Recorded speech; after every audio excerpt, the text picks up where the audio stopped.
This is in the middle of Copenhagen. That's why for many years it's been really annoying, especially for the more conservative forces in Denmark, that you have something which has such a high real estate value in the middle of the city, which is like occupied by hippies who don't value money.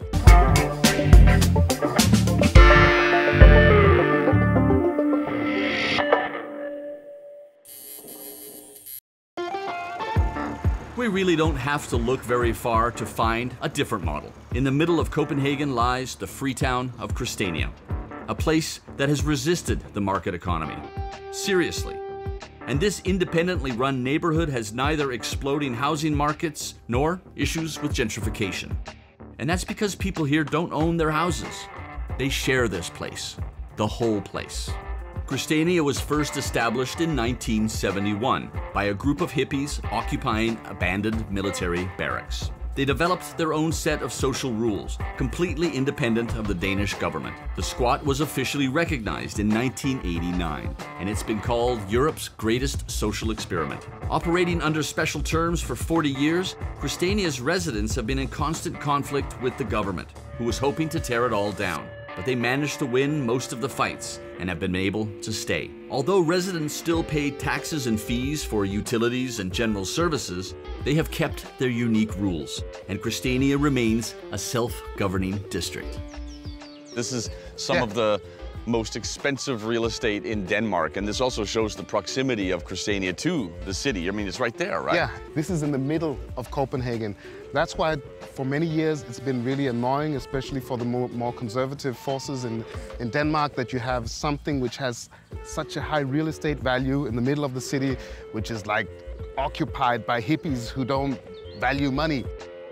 Risenga has been working in this neighborhood for 15 years and living here for 9. He's one of the board members of the Christiania Foundation, in charge of land and housing.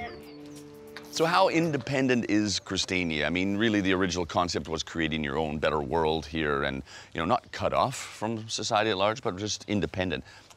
How much interaction is there with the outside world, as it were? I think we all see ourselves as part of Copenhagen.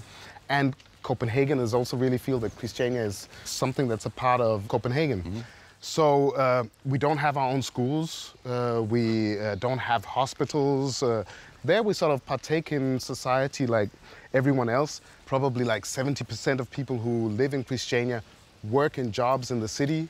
It's not a cult where we all sort of stay here and wear the same clothes and do everything. But on some fundamental areas, we've tried to work on being independent. We collect our own garbage, we do our own roadworks. For the younger children, we have our own children's institutions. A lot of stuff is done independently. We are making the new compost station for the gardening group. We have a bit of gravel on the road, and we need some guys to shovel. We have an infrastructure work group, we have a childcare group, we have a press office, we have an economy office. So there's all sorts of different work groups. Yeah, well, everything you need in a city, really, right? Exactly, yeah. It is difficult to be able to live here. Can you explain how that works? Yeah. If there's a vacancy here, anybody who wants to apply for a space can come by and give their 2 cents on why they should move in. Anybody from anywhere? Yeah. Yeah, all right. Yeah. And then the residents decide who they think is the most appropriate person for the vacancy. If you are as lucky as to be chosen to get a place here, you don't pay anything to move in. And that has to do with the structure that we have here, that you can't actually own the house. Okay. So you pay a usage fee or a rent while you live there. Whatever improvements you do on the house, it's good for you, but if you move on, you can't sort of say, but now I've improved it for 50,000 or whatever, I've put so much money into it. That's just something that you're sort of giving to the next person who moves in there or giving to the community. There were existing buildings in the downtown, right, the military buildings, but elsewhere, like here, people just built their own homes. Architecture by non-architects, just organically improving, developing, and always having a home at the center, right? None of them are alike, right? No, and they're absolutely beautiful, at least if you ask me. And mi casa is su casa, so that's where I live now. So you can see the way it's been built in stages. Oh man, yeah, totally, huh? And so this is as green as it gets. We're in the middle of Copenhagen city. Every night when I read a bedtime story to my son, the fox passes by here. It's a really biodiverse area in the middle of Copenhagen. The sort of development of this area you would have if it was to be controlled by market mechanisms would be like just to level everything down, build apartments with a great view of the lake or the water, and it would be super highly priced. Yeah. But there wouldn't be a fox around anymore. In 2011, the Danish government, owner of the land, gave Christiania two options: purchase the land or be bought out. But purchasing the land would mean giving in to ownership and eventually to speculation. So, a non-profit foundation was established. It would own all the houses and most of the land, so no one could profit from the real estate. And you know what? People from everywhere in Denmark and around the world are still buying shares to keep Christiania alive.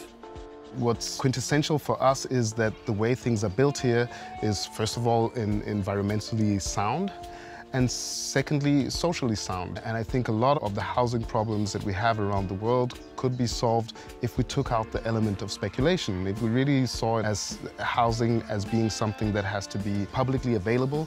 Now, the way our system works now is it doesn't discriminate somebody who can afford it, but housing is just not only for the people who can afford it.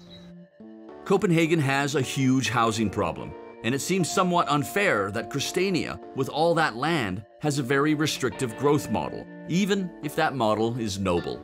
The foundation, however, has plans to build new affordable housing to open its doors to more residents.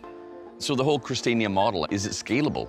I think it could. It's also something that could inspire in models of looking at the neighborhoods of the cities which develop and say, is there some form of localized ownership? And many times you'll see that people who are there on the ground have some quite creative solutions to problems that might not be solvable in a municipal office.